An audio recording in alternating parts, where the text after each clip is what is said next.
What's good, guys? Yeah, I know I've been gone for a minute, but on February 4th of this year, I had a near-death experience. And my homie, now I'm popping Zan. That nigga dissing, he can get stuck on just like a can. Look, he could get stuck on. I'm in the middle of the city with my town. Very scary moment. Big scare for the fam. And I know it took me a long time to speak out on this jump, but it's not jump, but like, yeah, you know what I mean. It took me a long time to speak out on this because honestly, it broke my spirit when that jump happened. Like, I seen my life flash before my eyes. Like, words can't explain how grateful and thankful I am to still be alive, because the chances of surviving something like that is very low. Very low. Luckily, I made it out with minor injuries. It could have been fatal. It really could have been fatal. But yeah, just had cut up hands, bruised ankle, and bruised ribs. Thank God that's all there is. Thank God for saving me. I appreciate everybody who supported me up until this point in my life. Like, really, truly. Oh, man.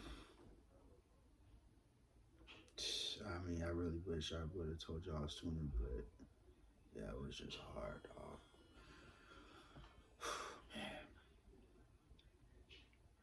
It just like, it's like a second chance at life. That's how I'm taking it as. Like once that happened, it was a very traumatic experience. Like, I'm never gonna forget that day, no doubt about it.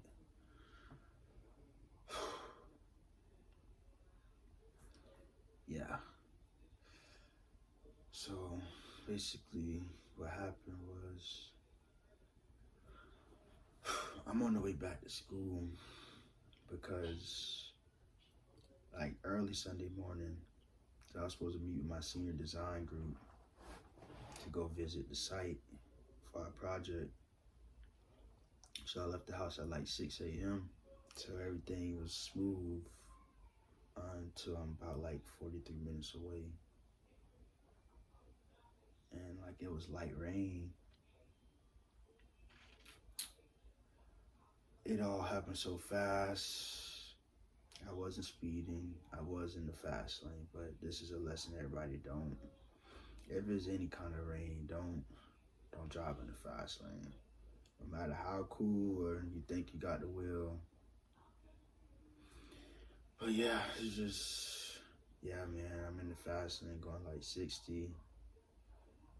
Tires just lost grip and the car just like lost control. It like started hydroplaning off the side of the road. And I almost hit a tree. Thank God, like, the tree was right here. I'm coming this way. It's like, whew, I had just missed the tree. But then it headed straight towards the like the woods, like near a ditch. It headed straight towards that, and then it flipped over like 2 times. And like, while in the air, the airbags deployed. So by the time I landed, I was protected by God and the airbags. Like, the car landed on the driver's side. So it's like, imagine me in the air, the car flips twice, and then this is the driver's door, and it comes straight down like that. So the car is smoking slightly, and like after that happened, like, everything's all over the place. I'm like, I immediately go into survival mode. I'm like, well, honestly, first thing I did, I'm just like, whoa. When the car went off the side of the road, I'm like, no, no, no, no, no. I'm on the phone with my girlfriend. I'm like, babe, no, no, no. Like, dog, like, because I really thought that jump was over. Like, that was the last thing I expected to happen. Like, I'm thinking everything finna go smoothly. Like, I'm finna get to school on time, this and that. That was the last thing I expected to happen. So I'm like, yeah, but back to what I was saying. The car's slightly smoking, so I'm like, my mind's like racing right now. So at first I just like get out of the car, like I climb out of the passenger's door and I'm like literally crying. I'm like, oh no, my mom's gonna be so mad. But I mean, I wasn't really thinking straight. Like she's not gonna care about the car. Like she just wants to know if I'm gonna be safe or not. Like if I'm still alive, which I was, which I'm very glad. But at that moment, it's just, I literally went, looked at the car,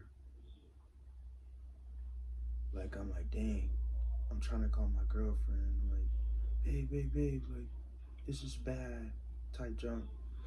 That only lasted for like a minute, and then I literally climbed back on top of the passenger door, opened it up, got back inside of the car. Now I'm like really in survival mode. I'm trying to find my phone, my wallet. Like, I'm trying to move as fast as I can because the car, it was smoking just like a little bit, which was kind of having me paranoid. So I'm like, okay, phone, where's my phone? Like, the phone's still connected to Bluetooth, so that wasn't helping. So like, I'm just like looking, like, keep in mind the car is sideways, so I'm like literally standing up looking for everything. The phone, it took me a minute. Like, I'm looking on the ground, I'm looking in the passenger side, I look in the back seat. I don't remember where it was, but I found that bit. Then the next thing I found was the keys to my apartment. And then I couldn't find the wallet. Like, I was so confused by that. Like, I literally looked everywhere for the wallet, like, thoroughly.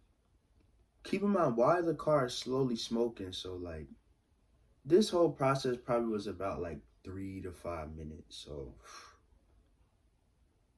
I'm blessed because like all the pieces in the car was like in the water because I landed in the ditch, so it was like slight water and it was like sprinkling. So literally anything could have went wrong. But since I couldn't find my wallet, I'm just like, you know what, it's not meant to be. So I got my phone, got my keys, and then I threw out like a pair of slides out of the window, and then I took out the bag that had my bag in it. Here it is.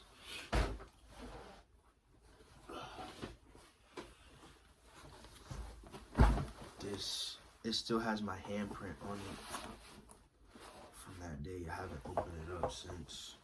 But yeah, I pulled that out. Then I got out of the car. And then the slides I had put out, one of them fell in the water. I didn't know where it was. So I'm literally barefoot at this point. I'm like, okay. I just had on socks with no shoes. I put this bag like over to the side.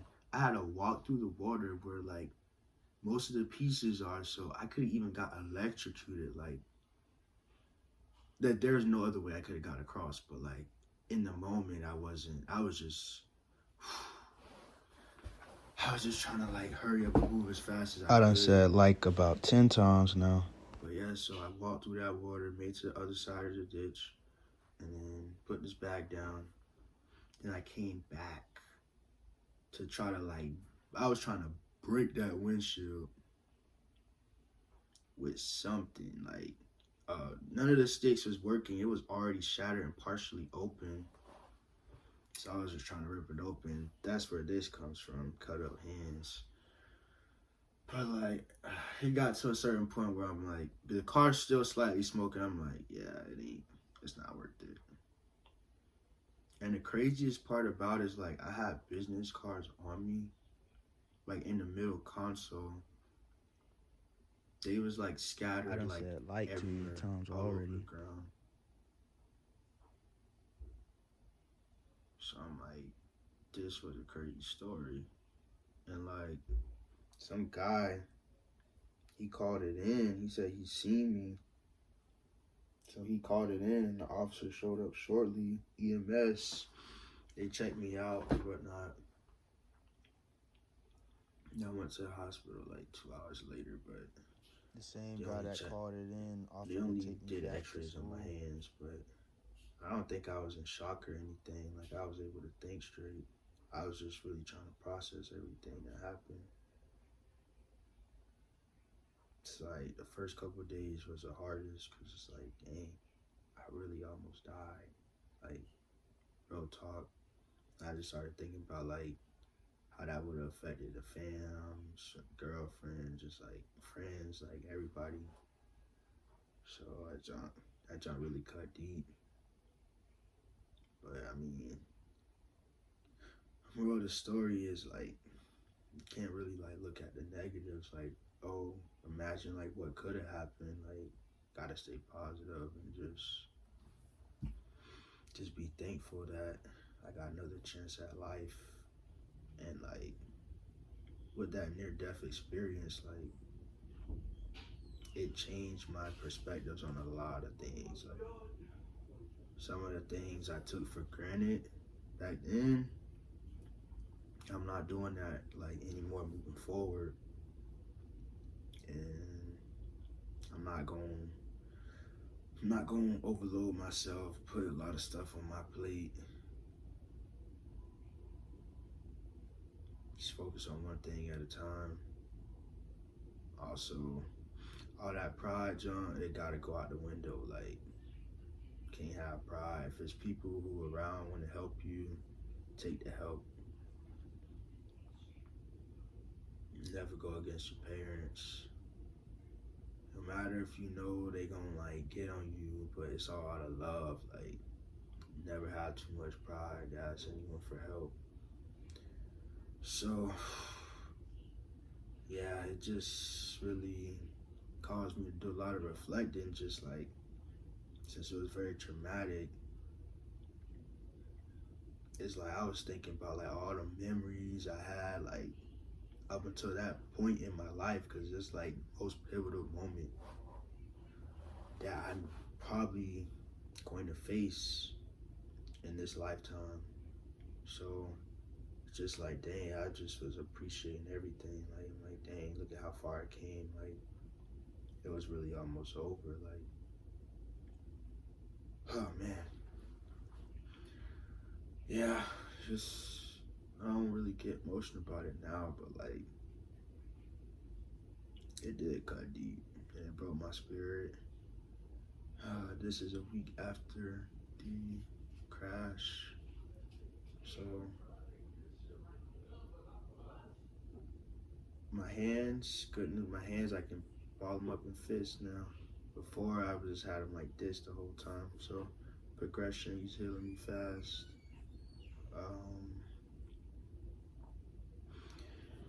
Yeah, man, like,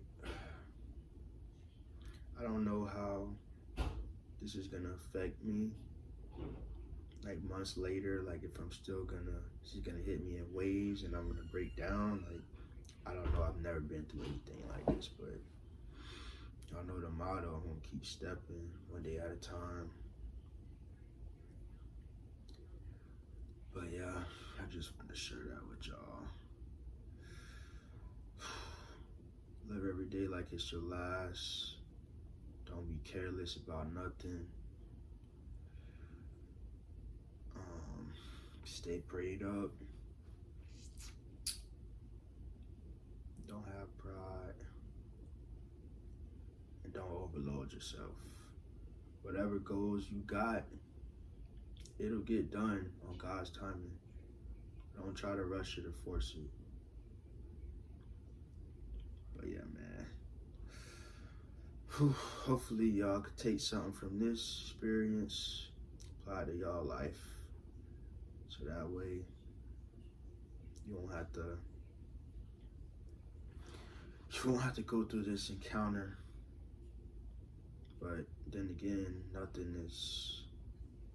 life is unpredictable, so you can't live in fear either. You gotta have faith. So yeah, man, love everybody who support me. We're gonna get through this. Update, I'm fully healed now.